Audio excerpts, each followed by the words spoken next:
Praise the lord. ప్రభువైన యేసు నామములో వందనములు.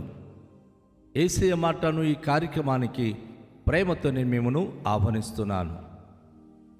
ఈ దినము యోహాను సువార్త 8వ అధ్యాయము 21వ వచనం నుండి 30వ వచనాల వరకు మనము ధ్యానించుకుందాం. మరి ఒకప్పుడు ఆయన, నేను వెళ్ళిపోవచ్చున్నాను, మీరు నన్ను వెదుగుదురు గాని మీ పాపములోనే ఉండి చనిపోదురు, నేను వెళ్ళు చోటికి మీరు రాలేరని వారితో చెప్పెను. అందుకు యూదులు, నేను వెళ్ళు చోటికి మీరు రాలేరని ఈయన చెప్పుచున్నాడే, తన్ను తానే చంపుకొనునా అని చెప్పుకొనుచుండిరి. అప్పుడు ఆయన, మీరు క్రిందివారు, నేను పైనుండు వాడను. మీరు ఈ లోక సంబంధులు, నేను ఈ లోక సంబంధుడను కాను. కాగా మీ పాపములోనే ఉండి మీరు చనిపోవుదురని మీతో చెప్పి తిని, నేను ఆయనని మీరు విశ్వసించని ఎడల మీరు మీ పాపములోనే ఉండి చనిపోదురని వారితో చెప్పెను. కాబట్టి వారు, నువ్వు ఎవరవని ఆయన అడగగా, యేసు వారితో, మొదటి నుండి నేను మీతో ఎవడనని చెప్పుచుంటినో వాడనే. మిమ్మును గూర్చి చెప్పుటకును తీర్పు తీర్చుటకును చాలా సంగతులు నాకు కలవు, కానీ నన్ను పంపినవాడు సత్యవంతుడు. నేను ఆయన యొద్ద వినిన సంగతులే లోకమునకు బోధించుచున్నానని చెప్పెను. తండ్రిని గూర్చి తమతో ఆయన చెప్పినని వారు గ్రహింపకపోయిరి.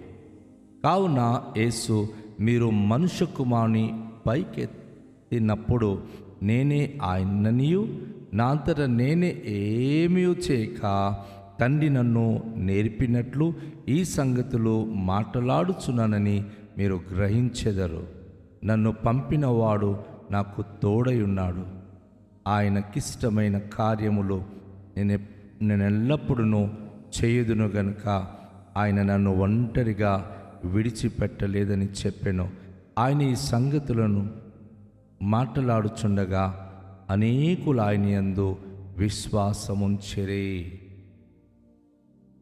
దేవుని యొక్క మహోన్నత నామం బట్టి ఈరోజు యేసు ప్రభువు వారు చెప్పిన ఈ అమూల్యమైన మాటను మనము ధ్యానించడానికి ఎంతో భాగ్యవంతులని నేను సంతోషిస్తున్నాను. ఈ వచనములో మనము గమనించినప్పుడు యేసు ప్రభువు వారు ఒక మహత్కార్యమైన ఒక మాటను తెలియజేశారు. నేను వెళ్ళిపోచున్నాను, మీరు నన్ను వెదుకుదురు గాని మీ పాపములోనే ఉండి చనిపోదురు, నేను వెళ్ళు చోటికి మీరు రాలేరని వారితో చెప్పాను. ప్రవక్త యెషయా ఏమన్నారంటే, దేవుని మనము చూడ్డానికి లేక కలుసుకోవడానికి మన పాపములే మనకు అడ్డముగా వచ్చి ఉన్నది. యేసు ప్రభువు శరీరధారిగా ఈ లోకంలో జీవించినప్పుడు కూడాను అనేక మంది మనుషులు ఆ దినాల్లో ఉండి కూడా యేసు ప్రభును గ్రహించలేకపోయారు. అందుకే యేసు ప్రభువు అంటున్నారు, నేను వెళ్ళిపోతున్నాను, మీరు వెదుగుతురు కానీ మీ పాపంలోనే చనిపోదురు, నేను వెళ్ళి చోటికి మీరు రాలేరు అని చెప్పి తెలియచేస్తున్నారు. ఎందుకంటే మనిషి పాపము ఆ వ్యక్తి జీవితానికి దైవాన్ని కనుగొనలేక గ్రుడితనము చేస్తోంది. మనిషిలో ఉన్న పాపము ఒక వ్యక్తికి పరమాత్ముడైన ప్రభువును కనుగొనలేకుండా ఆ వ్యక్తిని అంధత్వంలోనికి నెట్టుతోంది. కనుక ప్రభువారు అంటున్నారు, మీ పాపంలోనే మీరు చనిపోతారు.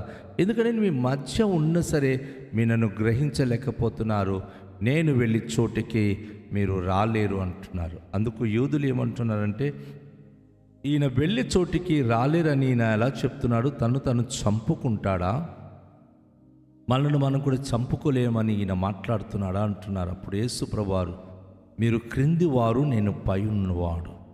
మీరు ఈ లోక సంబంధులు, నేను ఈ లోక సంబంధుడను కాను. ఒక అద్భుతమైన మాట, అతి ప్రాముఖ్యమైన మాట ప్రభు తెలియచేస్తున్నాడు. మీరందరూ క్రింది వారు, నేను పైనున్నవాడును. ఎస్, పైనున్నవాడంటే ప్రభు అయిన మహిమగల తండ్రి, ఆయన పైనున్నవాడు. ఆయన దగ్గర నుంచి యేసు ప్రభువారు ఈ లోకానికి పంపబడ్డాడు. అందుకే మీరు ఈ లోక సంబంధులు, నేనైతే ఈ లోక సంబంధిని కాను. రక్త మాంసము కలిగిన వాడు, ఈ లోక సంబంధి. యేసు ప్రభువారు తల్లి అయిన మరియమ్మ గర్భమును పుట్టినప్పటికీ పరిశుద్ధాత్మ వలన గర్భము ధరించబడిన వాడు. యోబు అంటున్నాడు కదా, పాప సహితులోంచి పాపరహితుడు పుట్టగలిగిన ఎంత మేలు. అవును, ఈరోజు పాపిష్టులైన మనుషుల మధ్య పాపము లేనివాడు ప్రభు అయిన యేసుక్రీస్తు. కనుక ఈ వచనములు మనం గమనించినప్పుడు, నేను పైనుండి వచ్చిన వాడిని, మీరు క్రింద ఉన్నవారు, మీరు లోక సంబంధులు, నేను లోక సంబంధిని కాను, అంటే పరలోక సంబంధి కాగా మీ పాపములలో మీరు చనిపోదురని మీతో చెప్పి తిని, నేను ఆయనని మీరు విశ్వసించని ఎడల మీరు మీ పాపంలోనే ఉండి చనిపోదురని వారితో చెప్పాను.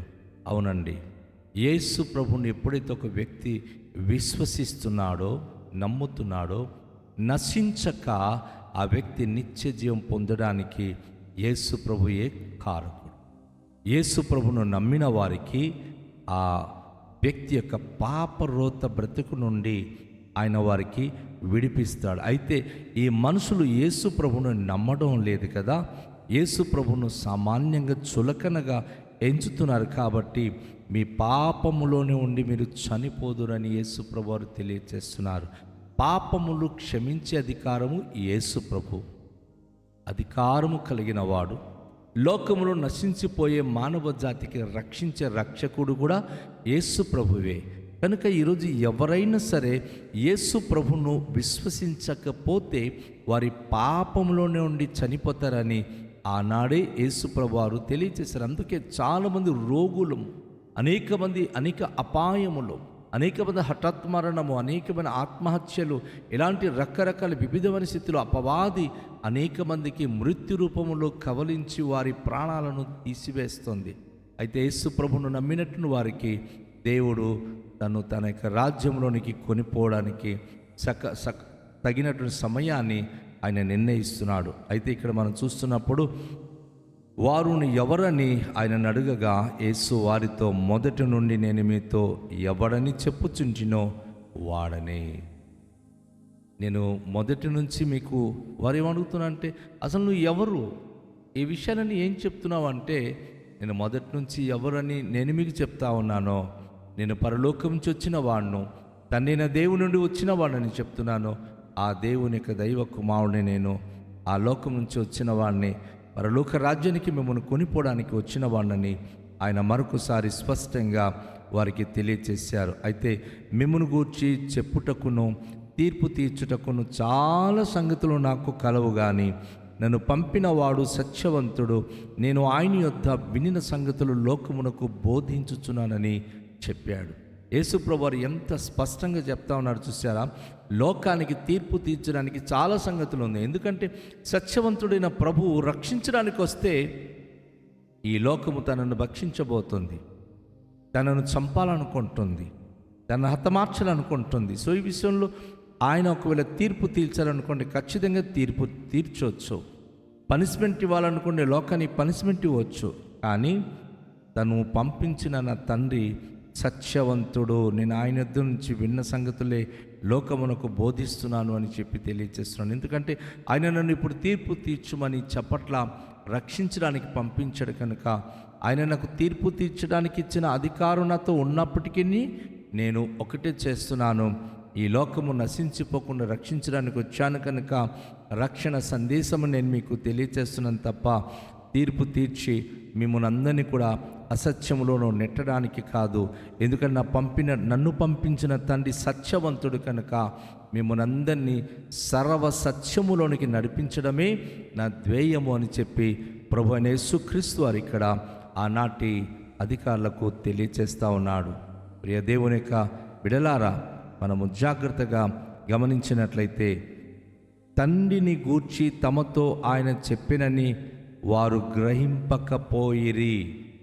యేసు ప్రభువారు ఎన్ని మార్లు పరలోకపు తండ్రిని గురించి ఆయన సూటిగా ప్రజలకు చెప్పినా, తండ్రి నేను ఏకమై ఉన్నాను, తండ్రి నన్ను పంపించి ఉన్నాడు, తండ్రి యొద్ద నేర్చుకున్న విషయాలన్నీ నేర్పిస్తున్నానని ఎంత యేసు ప్రభువారు వారికి బోధించినా వారు తండ్రిని గురించి చెప్పే ప్రతి మాటలు వారు గ్రహించలేకపోతున్నారు. ఎందుకంటే చాలామంది వారి యొక్క మనస్తత్వాలు ఏంటంటే ఎవరో చెప్పిన మాట వింటారు, అదే నిజమని చెప్పి దాన్ని బట్టి ఫాలో అయిపోతారు.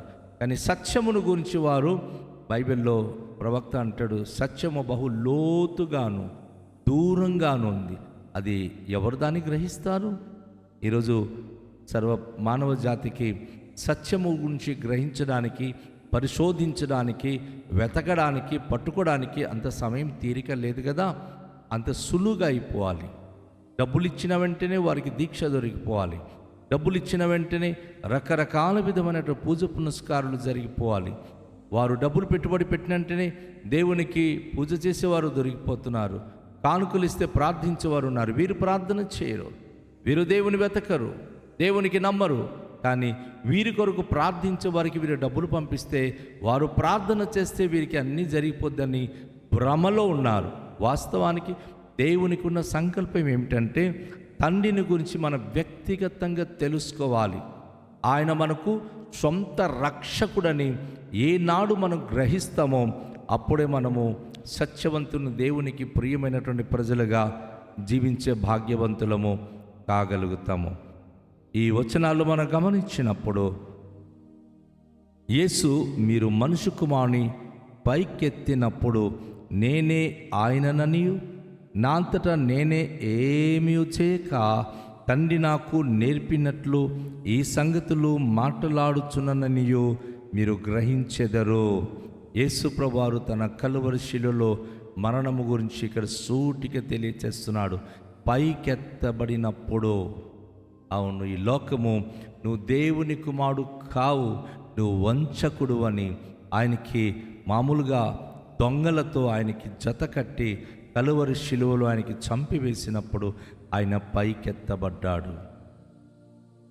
అప్పుడు రోమా సామ్రాజ్యపు శతాధిపతి ఈయన నిజముగా దేవుని కుమారుడని నమ్ముతున్నానన్నాడు. అందుకే ప్రభు అంటున్నాడు, నేను పైకెత్తబడినప్పుడు నేను ఆయనన్ననియు నా అంతట నేనేమీ చేయక తండ్రి నాకు నేర్పినట్లు ఈ సంగతులు మాట్లాడుచున్నానని అప్పుడు మీరు గ్రహిస్తారు. యేసు చనిపోయిన తర్వాతే యేసే దైవత్వం గురించి ప్రజలు తెలుసుకున్నారే తప్ప ఆయన సజీవంగా ఉన్నంతకాలము ఆయనను హింసించారు, హేళన చేశారు, అవహేళనగా మాట్లాడారు. ఆయన చనిపోయి తిరిగి మూడో దినాన లేచిన తర్వాత ఆయన సత్యవంతుడు, ఆయన పునరుత్థానుడని ఆయన గురించి తెలుసుకున్నారు. యేసుప్రభువు అంటారు, నన్ను పంపిన వాడు నాకు తోడై ఉన్నాడు, ఆయనకిష్టమైన కార్యము నేను ఎల్లప్పుడూ చేయదును గనుక ఆయన నన్ను ఒంటరిగా విడిచిపెట్టలేదని వారితో చెప్తున్నాడు. అవును, పరలోకపు తండ్రి తనకు తోడై ఉన్నట్లుగా, పరలోకపు తండ్రి తనకు తోడై ఉన్నాడు కనుక పుట్టుగురుడివానికి స్వస్థపరిచాడు, మూగవానికి మాట ఇచ్చాడు, కుంటి గురుడివారికి ఆయన చూపునిచ్చి నడకనిచ్చి మృతులను సహితము ఆయన సజీవంగా లేవనెత్తాడు. ఎన్నో అద్భుతాలు చేసినప్పుడు ఆ రోజే ప్రజలు అనేవారు, క్రీస్తు వచ్చినప్పుడు ఆయన ఇవన్నీ చేస్తాడు, బోధిస్తాడు అనుకున్నారు. కానీ క్రీస్తు వచ్చినప్పుడు చేసిన దానికంటే నేను ఎక్కువగా చేస్తున్నాడని తెలుసుకున్నారు, కానీ నమ్మలేకపోయారు. సో యేసు ప్రభువారు తన దేవుడు తన తోడుగా ఉన్నాడు కనుక ఆయన చేస్తున్న కార్యములన్నీ కూడా ఆయన దేవుని అద్వితీయ కుమారుని సాక్ష్యం చెప్తుందని ఆయన తెలియచేస్తున్నాడు. సో ఈరోజు మనం చూస్తున్నప్పుడు ఎంతమంది అయితే ఈ మాటలు ఆ ప్రజలు ఆ రోజు విన్నారో అనేక మంది ఆయన యందు విశ్వాసం ఉంచారు, తనను నమ్ముకున్నారు. మరి నీవు నేను ప్రియ సహోదరి సహోదరుడా, మన యేసయ్య గురించి విన్నప్పుడు నమ్ముతున్నామా? నమ్మకం కలిగి జీవిస్తున్నామా? ఆయన వాక్యపు అనుభూతిలోనికి వెళ్ళగలుగుతున్నామా? రండి, తలలుంచుకొని ఈ సమయంలో మనము ప్రార్థన చేద్దాం. మికిలి దయగల పరలోకపు తండ్రి, మీ పరిశుద్ధ నామానికి స్తోత్రాలు. ఈరోజు సత్యవంతుడైన దేవుడవ మీరు, పరమ తండ్రి మీకు తోడై ఉన్నందున అనేక అద్భుత కార్యములు చేస్తూ వెళ్ళారు. ప్రభువా, మేము మీ పట్ల విశ్వాసం కలిగి మీరు మాకు తోడై ఉంటే మేము కూడా ఈ లోకంలో ధైర్యంగా మీ మహిమ కొరకు జీవించదామని ప్రభువా విశ్వాసముతో ఈ మాటలు ప్రభువా మీ ఎదుట ఒప్పుకొంచున్నాం. మీ సన్నిధి మాకు తోడుగానివ్వండి. సకల మహిమ ఘనత ప్రభావాలు మీరే పొందుకునండి. ప్రభువా, ఈ వాక్యం ద్వారా మమ్మను దీవించుమని కృతజ్ఞత స్తోత్రాలు మీకే చెల్లిస్తూ యేసు నామములో ప్రార్థిస్తున్నాము తండ్రి. ఆమేన్. అందరికీ షాలోం. ప్రభు మనను దీవించునుగాక.